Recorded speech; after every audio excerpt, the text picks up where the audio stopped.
한 독서 모임에서의 일입니다.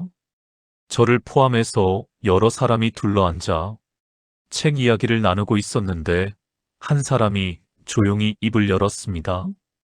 제 생각에는 이 부분이 논리적으로 맞지 않아요. 작가가 이렇게 쓴 건 명백한 오류입니다.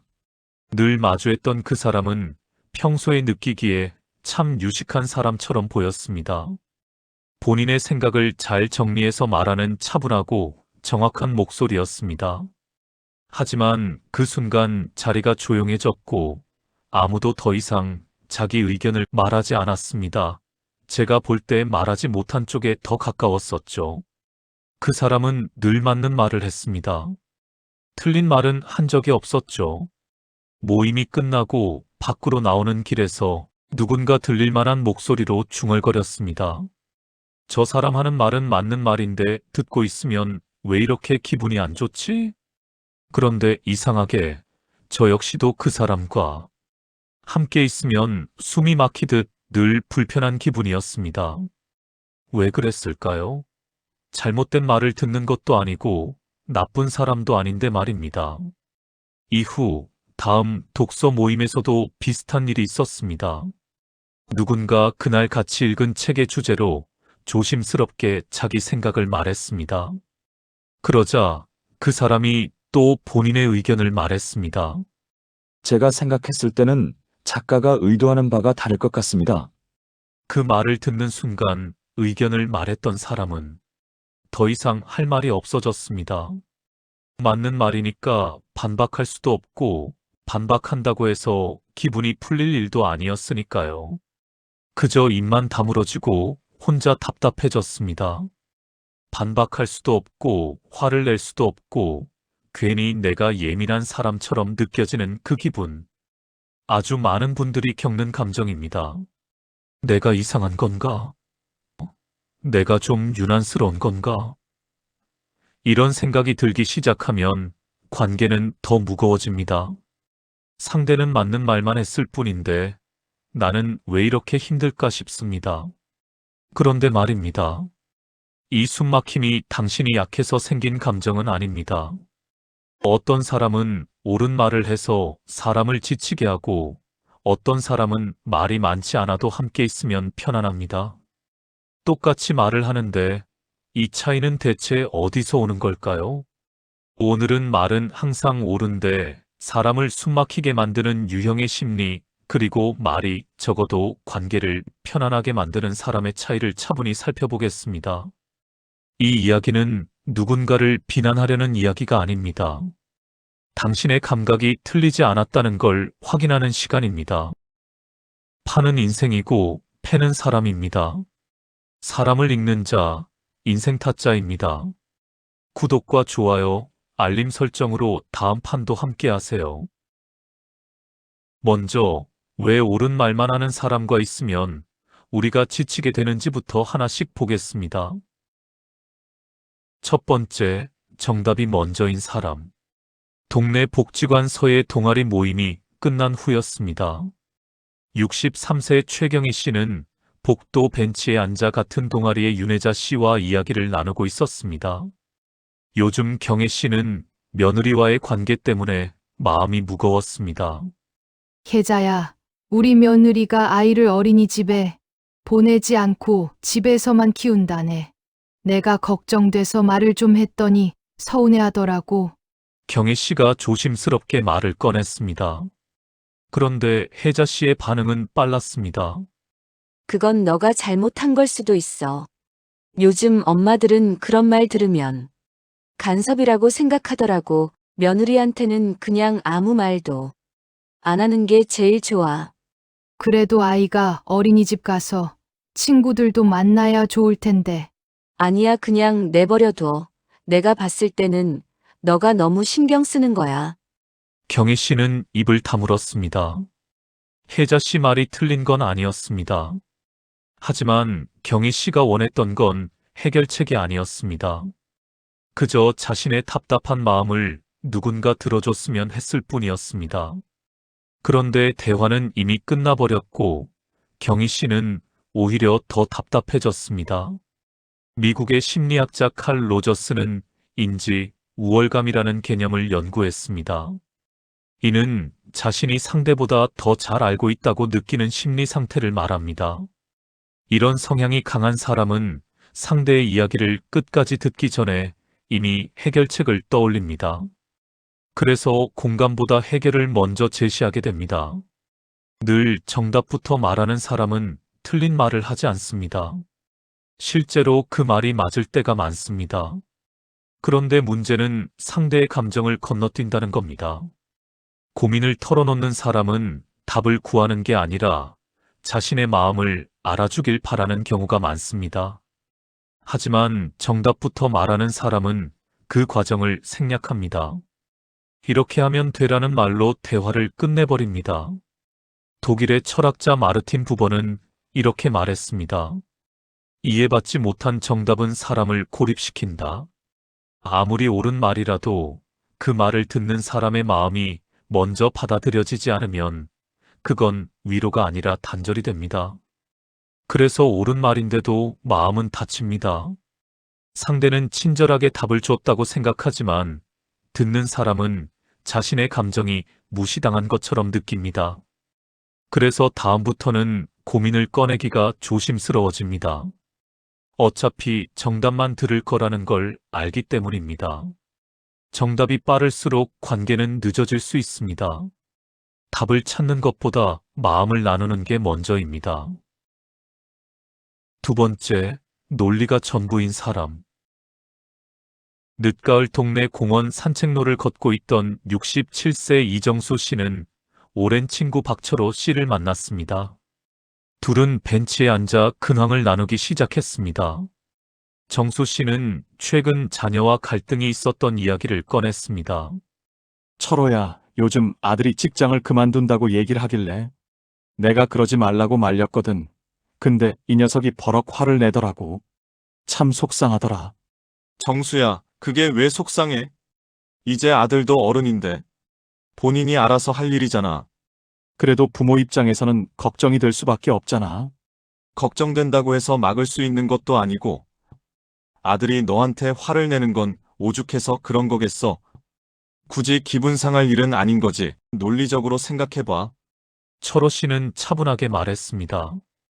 틀린 말은 아니었지만 정수 씨는 할 말을 잃었습니다. 철호 씨가 자신의 감정을 이해하려 하지 않는다는 느낌이 들었습니다. 그저 논리로만 자신을 설득하려 하는 것 같았습니다. 그냥 그렇게 간단하게 생각해서 이해하라는 게 난 아닌 것 같은데. 아니야, 간단해. 네가 너무 복잡하게 생각하는 거야. 정수 씨는 더 이상 말하지 않았습니다. 철호 씨와 대화하면 늘 이랬습니다. 논리적으로는 맞는데 마음은 전혀 편하지 않았습니다. 영국의 심리학자 존 볼비는 정서적 단절 연구에서 흥미로운 결과를 발표했습니다. 감정을 무시하고 논리로만 대응하는 관계는 점차 정서적 연결이 끊긴다는 겁니다. 상대가 느끼는 감정을 인정하지 않고 논리로만 설명하려 하면 듣는 사람은 자신의 감정이 틀렸다고 느끼게 됩니다. 감정보다 논리를 우선하는 사람은 사실을 중요하게 생각합니다.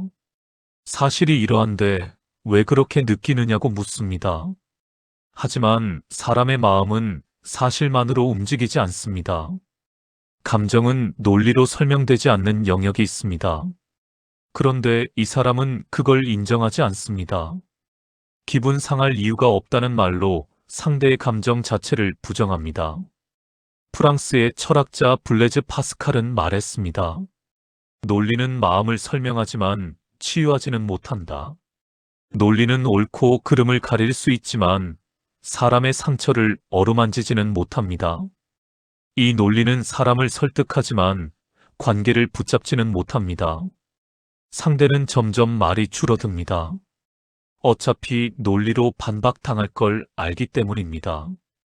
감정을 말해봤자 그럴 이유가 없다는 답만 돌아올 뿐입니다. 그래서 자신의 마음을 꺼내지 않게 되고 관계는 표면적으로만 유지됩니다. 함께 있어도 진짜 대화는 사라집니다.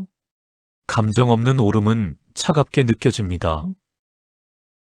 세 번째, 틀림을 견디지 못하는 사람.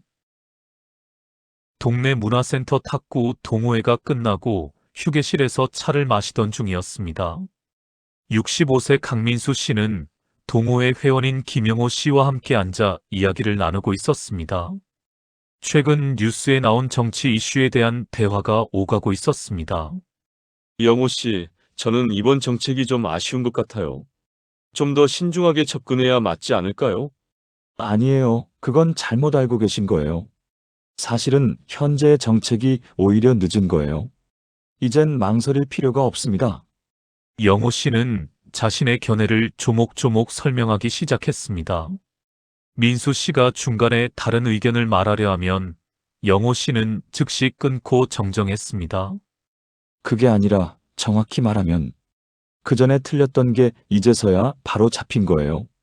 아, 그런데 제 생각에는 민수 씨, 제대로 된 정보를 보셔야 해요. 그렇게 생각하시면 안 됩니다.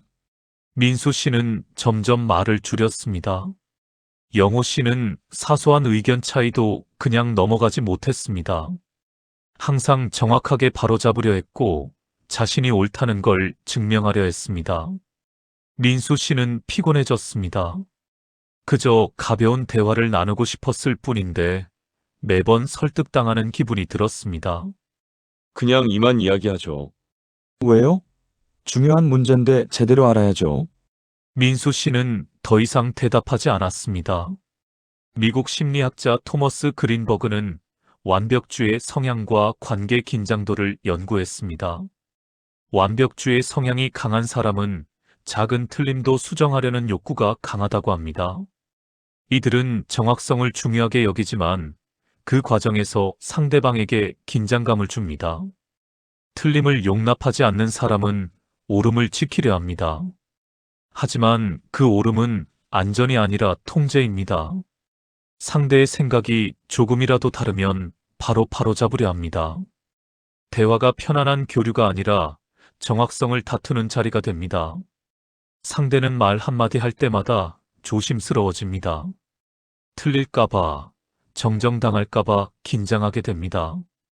오스트리아의 심리학자 알프레드 아들러는 말했습니다. 완벽은 관계를 숨막히게 한다. 완벽을 추구하는 사람 옆에서는 편안함이 사라집니다. 함께 있어도 긴장이 풀리지 않습니다. 무슨 말을 해도 검증당하는 느낌이 듭니다. 가벼운 의견도 함부로 내놓을 수 없습니다. 그래서 점점 침묵하게 되고 관계는 무거워집니다. 대화가 줄어들고 만남이 부담스러워집니다. 항상 맞아야 하는 사람과 편해지기는 어렵습니다. 틀릴 자유가 없는 관계는 숨이 막힙니다. 네 번째, 내 기준이 정답인 사람. 초겨울 동네 시장 한복판이었습니다. 61세 김순옥 씨는 오랜 친구 장미란 씨와 함께 장을 보고 있었습니다. 채소 가게 앞에서 배추를 고르다가 순옥 씨가 말했습니다. 미란아, 나 이번에 아들이 이직한다고 해서 좀 걱정이야. 큰 회사 다니다가 작은 회사로 간다는데 너무 심란해. 어머 순호가 아들 말려야 되지 않겠어? 그 힘들게 들어간 좋은 회사를 아깝게 왜 그만둬? 요즘 대기업 다니는 게 얼마나 좋은데 왜 옮기려고 해? 그건 아들이 잘못 생각하는 거야. 그래도 아들 말로는 자기가 하고 싶은 일이 있대. 하고 싶은 일? 그런 건 나중에 해도 되는 거지. 지금은 안정적인 게 최우선이야. 경기 어려울 때는 그저 가만히 있는 게 최고지. 미란 씨는 확신에 찬 목소리로 말했습니다. 순옥 씨는 뭔가 더 말하고 싶었지만 입을 다물었습니다. 미란 씨와 이야기하면 늘 이랬습니다. 자신의 기준으로 세상을 재단했고 그게 상식이라고 말했습니다. 내가 주변에서 들은 게 많아서 하는 말이야. 넌 너무 아들 말만 들어. 그냥 내 생각도 좀 들어주면 안 돼? 그러니까 내가 지금 열심히 들어주려고 하는 거잖아. 현실적으로 생각해봐. 순옥 씨는 더 이상 말하지 않았습니다. 미란 씨는 자신의 관점만이 상식이라고 믿었습니다. 독일의 심리학자 프리츠 하이더는 귀인 이론에서 자기 기준 중심 사고를 연구했습니다. 자신의 경험과 가치관을 절대적 기준으로 삼는 사람은 다른 관점을 인정하기 어렵다고 합니다. 이런 태도는 관계에서 공감 능력을 떨어뜨립니다. 자신의 관점을 기준으로 세상을 재단하는 사람은 상식적으로 보통은 누가 봐도라는 말을 자주 씁니다. 하지만 상식은 사람마다 다를 수 있습니다. 보통이라는 기준도 다릅니다. 그런데 이 사람은 그걸 인정하지 않습니다. 자신의 생각이 곧 진리라고 여깁니다. 그래서 다른 의견은 틀린 것으로 치부합니다. 독일의 철학자 임마누엘 칸트는 말했습니다. 자기 기준은 진리가 아니다. 내가 경험한 것이 전부가 아니고 내가 옳다고 믿는 것이 항상 정답은 아닙니다. 상대는 점점 자신을 의심하게 됩니다. 내가 이상한 건가? 내 생각이 틀린 건가? 자신의 판단을 믿지 못하게 됩니다. 미란 씨 같은 사람과 있으면 자꾸 작아집니다. 내 생각은 늘 상식에서 벗어난 것처럼 느껴집니다. 그래서 점점 말을 아끼게 되고 관계는 일방적이 됩니다. 오름이 기준이 되면 관계는 좁아집니다. 다양성은 사라지고 한 사람의 목소리만 남습니다. 5번째, 이기려는 대화를 하는 사람. 동네 노래교실이 끝나고 복도에서 64세 박영자 씨와 친한 동생 오명숙 씨가 이야기를 나누고 있었습니다. 영자 씨가 최근 읽은 책 이야기를 꺼냈습니다. 명수가, 나 요즘 건강 관련 책을 읽는데 참 유익하더라. 아침에 과일을 먹으면 몸에 좋은 영양소가 흡수된다던데? 아, 그거 잘못 알고 계신 거예요. 과일은 아침보다 오후에 먹는 게 좋아요. 제가 TV에서 의사가 나오는 건강 프로그램을 봤는데, 오전엔 오히려 과일을 피하라고 하더라고요. 아, 그래. 근데 내가 읽은 책에서는 그렇지 않던데 내가 잘못 본 건가? 언니, 그 책이 오래된 정보일 거예요. 요즘에 나오는 말들이 더 맞는 거겠죠. 명숙 씨는 자신이 더 정확한 정보를 알고 있다는 듯이 말했습니다. 영자 씨가 다른 주제로 이야기를 돌리려 했지만 명숙 씨는 계속 자신의 의견을 펼쳤습니다. 그리고 언니가 말한 그 방법보다 제 방법이 더 효과적이에요. 제가 실제로 오전에 과일을 안 먹고 계란 견과류 같은 걸 먹거든요. 근데 TV에서 말한 효능이 느껴지더라고요. 아, 그렇구나. 제 말이 맞을 거예요. 저 믿고 한번 따라해 보세요. 영자 씨는 피곤해졌습니다. 명숙 씨와의 대화는 늘 이런 식이었습니다. 가벼운 이야기를 나누려 해도 어느새 누가 더 많이 아는지, 누구 말이 맞는지를 가리는 자리가 되었습니다. 명수가, 나 먼저 일어날게. 벌써요? 언니 그럼 조심히 가시고 내일 아침부터 제 말대로 해보세요. 영자 씨는 더 이상 대화하고 싶지 않았습니다. 미국의 사회심리학자 조지프 루프트는 대화 패턴과 관계 만족도를 연구했습니다. 대화를 경쟁 구조로 인식하는 사람은 상대에게 지적 우위를 확인하려는 욕구가 강하다고 합니다. 이런 태도는 관계 피로를 유발합니다. 오름으로 우위를 유지하려는 사람은 대화를 소통이 아니라 위치 확인의 수단으로 삼습니다.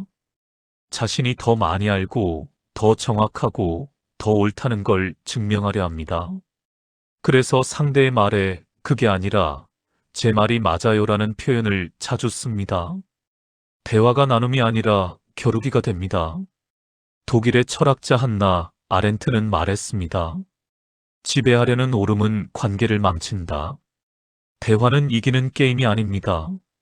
함께 있으면 자꾸 작아지는 느낌이 듭니다. 내 말은 늘 부족해 보이고 상대의 말은 늘 완벽해 보입니다.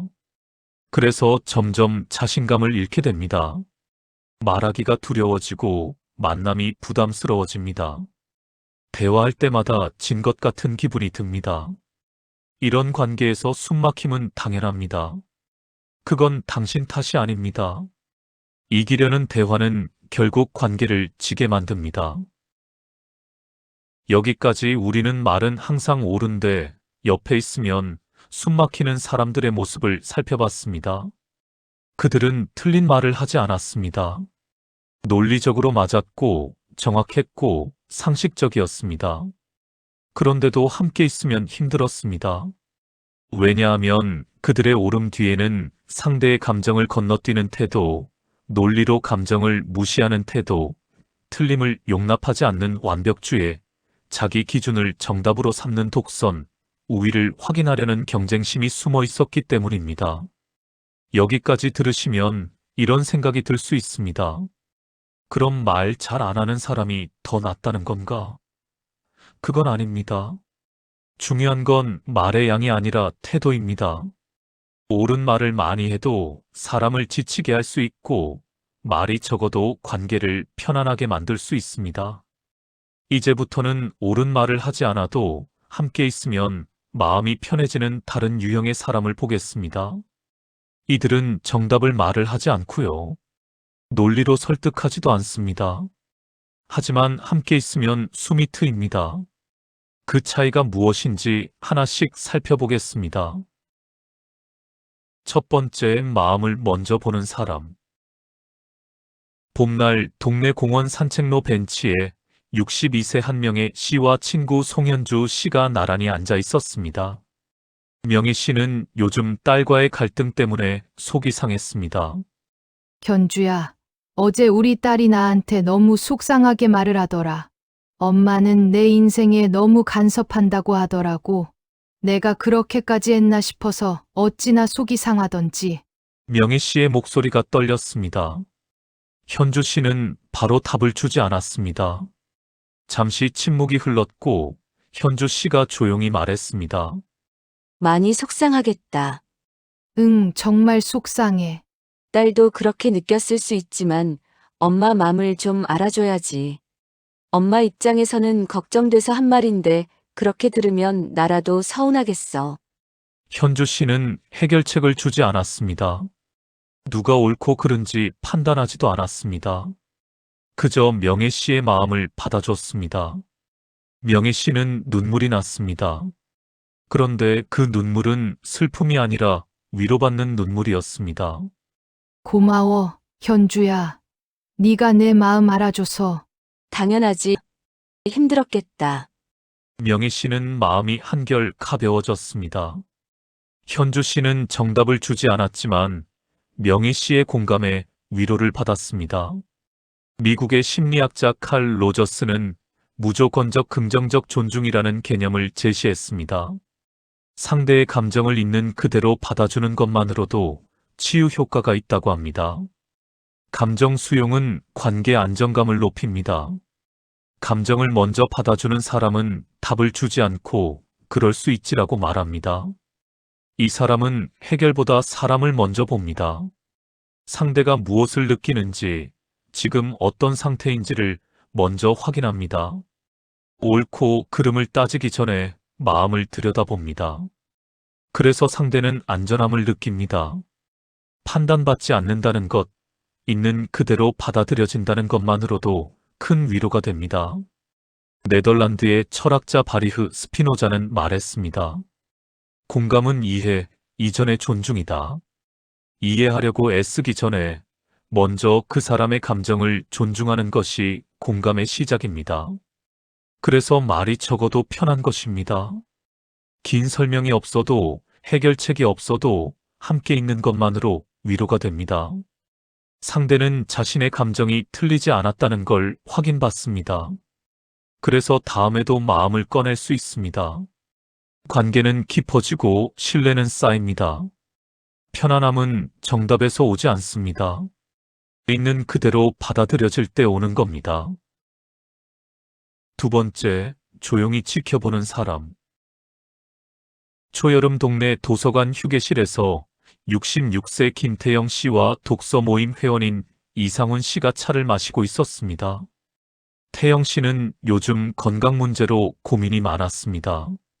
상훈아, 이제는 병원 검사를 받아야 하는데 자꾸 미루게 된다. 뭐라도 나올까 겁도 나고 무서워. 하긴 해야 되는데. 상훈 씨는 바로 반응하지 않았습니다. 잠시 생각하는 듯 하더니 조용히 말했습니다. 그럴 수 있지. 나도 그래. 다들 빨리 검사 받으라고 하는데 나는 왜 이렇게 겁이 나는지 모르겠다. 당연한 거야. 우리 나이 때 안 그런 사람이 어딨겠어. 그래도 하는 게 낫지 않을까? 상훈 씨는 즉시 평가하지 않았습니다. 빨리 받아야지 왜 미뤄라는 말을 하지 않았습니다. 그저 조용히 들었습니다. 태영 씨는 자신의 이야기를 계속했고 상훈 씨는 고개를 끄덕이며 들어줬습니다. 안 그래도 다음 주에 예약은 되어 있어. 불안하지만 가서 해봐야지. 그래, 잘했어. 별일 없을 거야. 아직 우리 짱짱하다. 상훈 씨는 판단하지 않았습니다. 재촉하지도 비난하지도 않았습니다. 태영 씨가 스스로 결정할 때까지 기다려줬습니다. 태영 씨는 그 침묵이 편안했습니다. 스위스의 심리학자 장 피아제는 인지적 성숙도를 연구하면서 판단 유보 능력을 중요하게 다뤘습니다. 즉시 판단하지 않고 기다릴 줄 아는 사람은 신뢰를 얻는다고 합니다. 판단을 유보할 줄 아는 사람은 즉시 평가하지 않고 조용히 듣습니다. 무심해 보이지만 실은 관계를 지키는 태도입니다. 상대가 자신의 속도로 생각하고 결정할 수 있도록 공간을 줍니다. 재촉하지 않고 강요하지 않고 평가하지 않습니다. 그냥 옆에서 지켜봅니다. 그게 때로는 가장 큰 지지가 됩니다. 중국의 철학자 노자는 말했습니다. 침묵은 가장 성숙한 응답이다. 모든 질문에 즉답할 필요는 없습니다. 때로는 침묵이 가장 좋은 대답입니다. 함께 있어도 긴장이 없습니다. 평가받을까봐 조심할 필요가 없고 판단당할까봐 말을 가릴 필요도 없습니다. 상대는 있는 그대로의 모습을 보여줄 수 있습니다. 약한 모습도 우유부단한 모습도 괜찮습니다. 그래서 관계가 편안합니다. 판단이 늦을수록 관계는 깊어집니다. 조급함이 없는 관계는 오래갑니다. 세 번째, 사람을 먼저 생각하는 사람. 늦가을 동네 카페에서 63세 윤미경 씨와 요가 교실 친구인 친한 동생 최진아 씨가 커피를 마시고 있었습니다. 미경 씨는 최근 남편과의 갈등 이야기를 꺼냈습니다. 진아야, 남편이 요즘 나한테 무관심한 것 같아.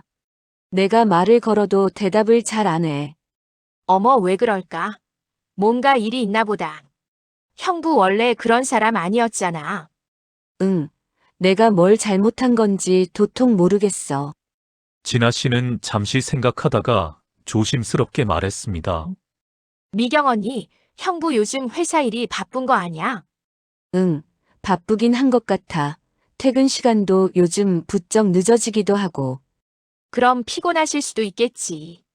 언니한테 무관심한 게 아니라 여유가 없어서 그런 걸 수도 있어. 진아 씨는 맞다 틀리다를 말하지 않았습니다. 남편을 비난하지도 미경 씨를 위로만 하지도 않았습니다. 그저 다른 관점을 조심스럽게 제시했습니다. 미경 씨는 생각해 봤습니다. 그럴 수도 있겠다. 내가 너무 예민했나? 아니야, 언니도 당연히 그렇게 느낄 수 있는 거지. 근데 형부 입장도 생각해 봤을 때 지쳐서 집에 오면 그럴 수도 있을 것 같아. 진아 씨는 누구 편을 들지 않았습니다. 옳고 그름을 가리지도 않았습니다. 맞는 말보다 상대의 상태를 먼저 봤습니다. 미경 씨의 마음도 남편의 상황도 함께 생각했습니다. 미경 씨는 마음이 편해졌습니다. 진아 씨와 이야기하면 늘 이랬습니다. 판단받지 않고 이해받는 느낌이 들었습니다. 고마워, 진아야. 네 말 들으니까 좀 정리가 되는 것 같아. 아유, 우리 남편도 비슷해. 우리끼리 얘기하면서 풀어야지. 참다가 병나, 언니.